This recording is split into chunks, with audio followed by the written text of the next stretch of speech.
With this dolphin, Circe, what did the relationship mean to you as a human being? You use the word closely bonded, um, um, use the word wonder.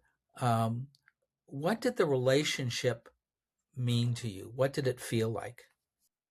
It felt like a relationship that you would have with another, whether it's your spouse, your child, your pet dog. It's another mind. It's another mind. And in this particular case, this mind is a very intelligent mind. So she I watched her, I interacted with her, and I watched things she would do, and then I tried to find ways of partnering with her rather than just simply testing her. It was very hard not to bond with this animal and the other dolphins there as well. But Circe was the one I was primarily working with. I don't know if we actually have a word to describe this relationship. We're falling back on relationship words like marriage, friendship, whatever. Um, eh, children, I have a word I would suggest. It would be almost enchantment. enchantment. And what does that word mean for you in terms of a relationship? It means an awareness, an appreciation, a strong feeling of admiration.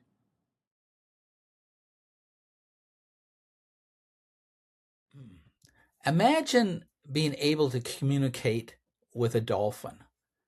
Imagine that the dolphin is curious about you. Imagine that the dolphin wants to know you personally. Imagine that the dolphin trusts you and lets you touch her. It's a magical experience. And that's what happened to Diana Reiss. It changed her life. Diana Reiss is a dolphin scientist who has studied dolphins passionately and intensely over a long career. She has contributed significantly to the understanding of these fascinating and intelligent sea creatures. She interacted closely with dolphins in large aquariums and swam with them in the sea. She knows them and they know her. Through her years of research and interaction with dolphins, she explored their intelligence, their ability to communicate, their social relationships, their empathy with other creatures, their altruism, their ability to innovate. But dolphins are also significantly different from human beings, which can be both a difficult obstacle to understanding them, but also a reason for learning something totally new and different from them. And Diana Reiss has done all that. She tells the amazing story of how she did that in her book, The Dolphin in the Mirror. As Reiss says in her book, measuring the intelligence of dolphins compared to human beings is ultimately a false comparison. Reiss says that dolphins may, in her words, know more than we think possible. Perhaps, as she says, human consciousness will never ultimately fully understand dolphin minds. But it's better to know your limitations than to blindly assume they don't exist. If this quest to understand the alien mind of a dolphin sounds like the search for extraterrestrial life, it is. The quest to understand dolphins takes the same kind of curiosity and unusual mental ability to think beyond ourselves as the SETI project of searching for extraterrestrial life. And that's why the SETI project was interested in her research on dolphins. And that's why she published a chapter about dolphins in a book about first contact with an unknown extraterrestrial intelligence. It's why her dolphin search research was once partly funded by the Planetary Society, which is also interested in the search for extraterrestrial intelligence.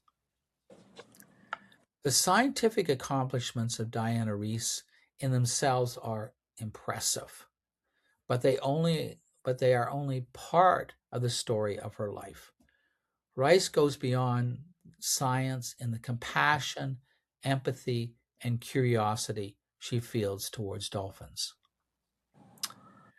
She wrote her book, The Dolphin in the Mirror, without scientific jargon, simply to be readable for anybody who might be care about dolphins. It's an inspiring book. The knowledge of science at any moment can become dated, but compassion and empathy are timeless. Reiss writes her book with a spirit of exceptional curiosity. She calls dolphins, in her words, curious, inquisitive, explorative, playful, and inventive. She tells us the limits of scientific knowledge about dolphins, of what we can reasonably know and what we don't know. And once again, it's always better to know your limitations than to blindly assume they don't exist. Reiss speculates in intriguing ways about dolphins, and her style of inquiry is to ask numerous questions for what she doesn't have answers. She confronts the unknown. Those are traits of exceptional curiosity, and they are characteristic of her. So maybe Diana Reiss can teach us to be curious in different ways. In your book, you speak with tenderness and compassion about your relationship with a dolphin in France who you call Circe. That relationship started in 1979, early in your career when you were a PhD student working on animal communication. And it changed the path of your life. When you left Circe for other projects, you described the sense of loss as grieving, like a kind of mourning and death. You learned a lot from this dolphin that was more than science. Your experience with Circe was magical and transformative for you, which fits the name Circe from Greek mythology and fits the ancient myths and folklore about human encounters with dolphins. In the Greek myth, Circe is a sorceress, a strong and powerful female figure who falls in love with a human being, Odysseus, and helps him survive. In the myths, humans are saved and enlightened by contact with dolphins. Early on, this dolphin Circe comes close to you, looks at you, and reaches out to touch you with her body. You trusted her, she trusted you. You put your hand into her mouth and tickled her tongue, and she closed her eyes. She enjoyed the connection with you. She savored it. The emotional part of the relationship comes out in your book when you leave her, never to see her again, unable to explain to her why you are abandoning her. You feel guilty. The dolphin Circe was more than an object of a scientific study for you, to be probed and tested and then discarded when it was no longer useful. You call the relationship with Circe an enchantment and an entanglement. You say that you loved individual dolphins. You recognize that your enchantment with dolphins will be hard to explain to some scientific minds. So, can you describe your relationship with this dolphin, Circe, and what it meant to you personally as a whole human being? Absolutely. And thank you for bringing that up. So, again, as you said, I was a doctoral student. I had a grant from, I was in a university in the United States, Temple University, and I had received a few different grants. This one was from the cultural attache in France. And I was studying in a bioacoustics lab, and I wanted to do some preliminary work for that was going to some preliminary. I'm sorry. I wanted to do some preliminary work that I would be later using for a study I wanted to do for human dolphin communication, where I was something I actually did many years later once I had my PhD. at my first lab, where we gave dolphins an underwater keyboard with visual symbols on it. So we gave them choice and control and gave them a voice. So I was fortunate to go down to this little French marine zoo, so to speak. It wasn't actually an aquarium, it was sort of a very small zoo, zoological institution that was run by a married couple. And they had this young dolphin named she wouldn't it wasn't even named. I named her Circe. I'll tell you that in a moment why I named her Circe. But I was kind of appalled because in France they were still taking dolphins from the wild. I didn't know when I got there that they were still doing this. And she was approximately 2.5 years old, very young. They had taken her from the wild. And the person who had actually captured her was not a good person. I found that out when I got there. I knew I was going to be there for a period of time, and I felt very obliged to do something about that. That's a whole other story. But in the meantime, I'm there working with this young dolphin, and what they asked, it wasn't the people at this little marine zoo who were the culprits. It was a man who was supplying these animals in France at the time. Circe was about 2.5 years old, and she was housed with a male and a female dolphin that were older than she was. And my heart just kind of went out to her. And honestly, I wish I could have gotten her out of that situation. But I was there for a period of time, and I tried to make the best of it, and I wanted to make the best of it for her. So in the very beginning, they asked me to teach her how to eat fish. Now, you might think, why do you have to teach an animal to eat fish, a dolphin to eat fish? That's what they do. But again, these weren't fish that were swimming naturally in the wild where she had been. And they handed me a very large mackerel that was about 3 times the size of the width of her head. And I thought, there's no way I'm going to feed this dolphin such a big fish. So I cut it up into head, middle, and tail sections that I thought were more manageable. And I first had to communicate with this young dolphin that she could trust me. So I spent days ahead doing the kinds of things you just talked about, being with her, trying to gain her trust. And that was the first step before I started feeding her. So now she was willing to come close to me at the side of the pool. And then I taught her, again, we didn't have a common language. So I taught her, when I give her a hand signal, to touch my hand and then stay with me while she eats this fish. So I started giving her food, and I'll be really clear about this. She's eating the heads very well. She's eating the middles very well, and she started spitting out every tail. And I looked at it, and the tails had a tail section that was kind of spiky. So I decided maybe that's the problem. I cut the tails, so it was just like the middle section, and then she ate them readily. So everything was fine. I kind of joked around that she had trained me beautifully to cut her fish just the perfect way. And everything was going well. She had learned that while we were together, until I gave her a terminate signal at the end to let her know the feed was over, she should stay with me. However, in the process of her learning this, sometimes she would leave station. She would leave the area where I was feeding her. And when she did so, I had to find a way to tell her it was the wrong thing. Again, we didn't have a shared code, so I used this signal where I would back up about 10 to 15 feet from the pool. It would stop the social interaction and stop the feeding. And I would just stand and stare at her, and she would stare back at me. And she was super smart, so she quickly learned that meant she did the wrong thing, and she learned to just stay at station. Everything was moving beautifully for weeks. And then by accident, at one point, I happened to give her a fish, and it was an uncut tail. It was my error, and I had been sloppy. I didn't cut it properly. And she looks up at me, and her eyes kind of got really wide, and she spits the tail out. And she looks at me, and she makes a beeline and goes to the other side of the pool, where she takes a vertical position and just stares at me.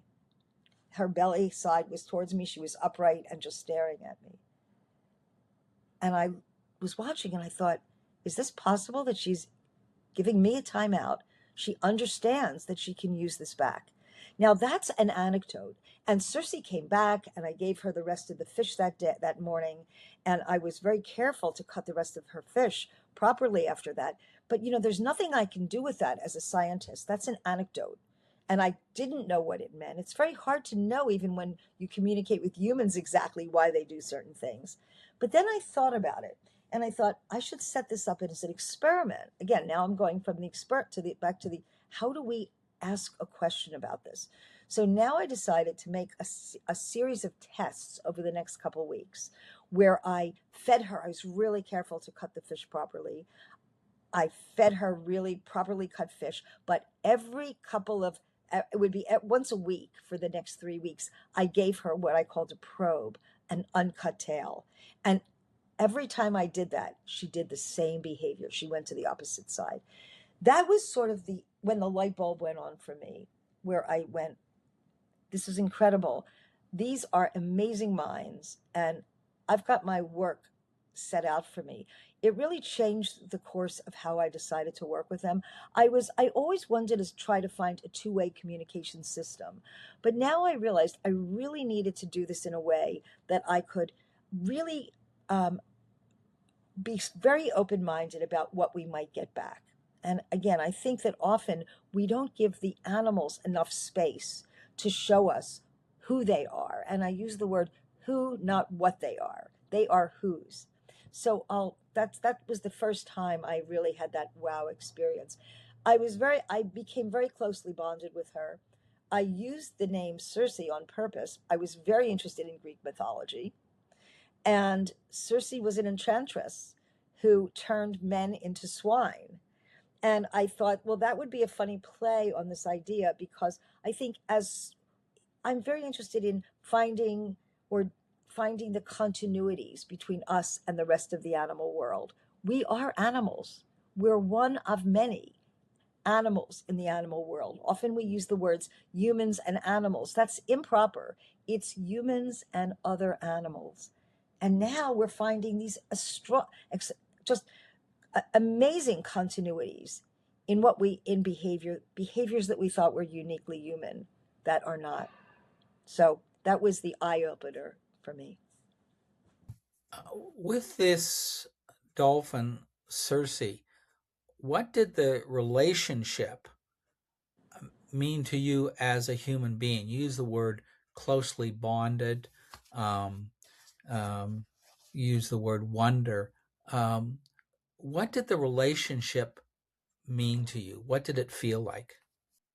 It felt like a relationship that you would have with another, whether it's your spouse, your child, your pet dog.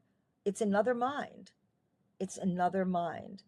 And in this particular case, this mind is a very intelligent mind.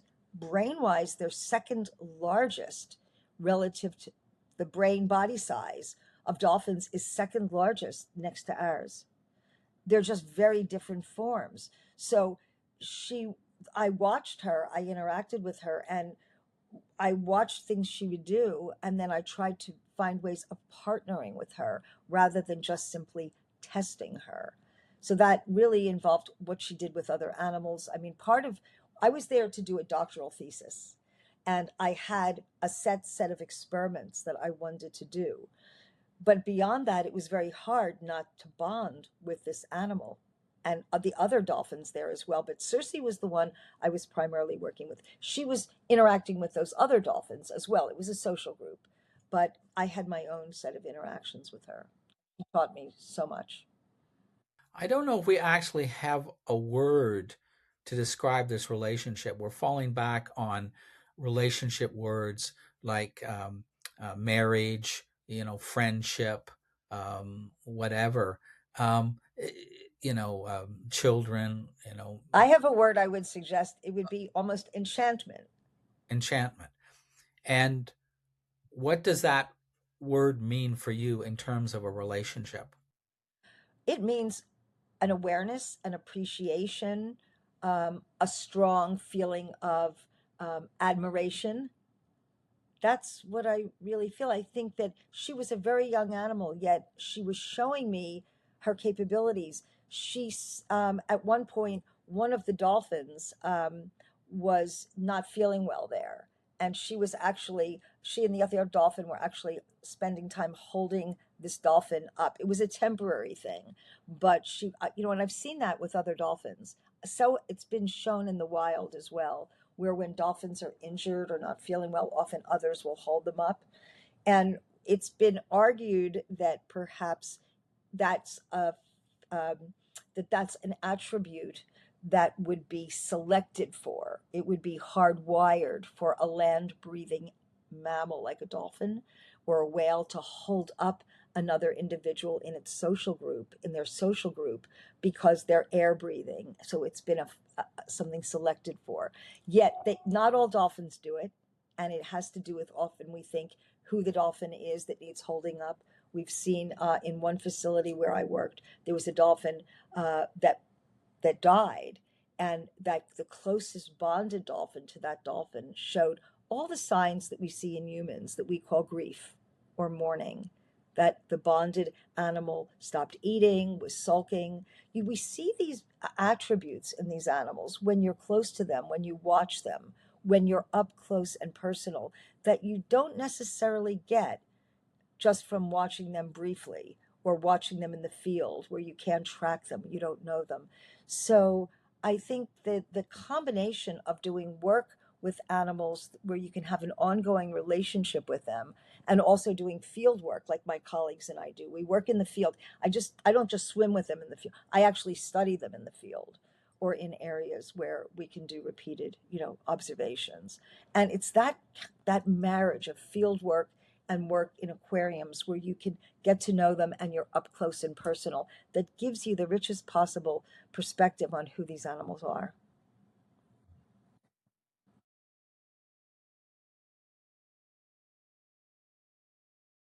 This child was hanging on, it was off the coast of Florida. This child was hanging on to an inner tube or some kind of life preserve. The child said he was saved by dolphins, and that the dolphins stayed with him until the rescue boat came.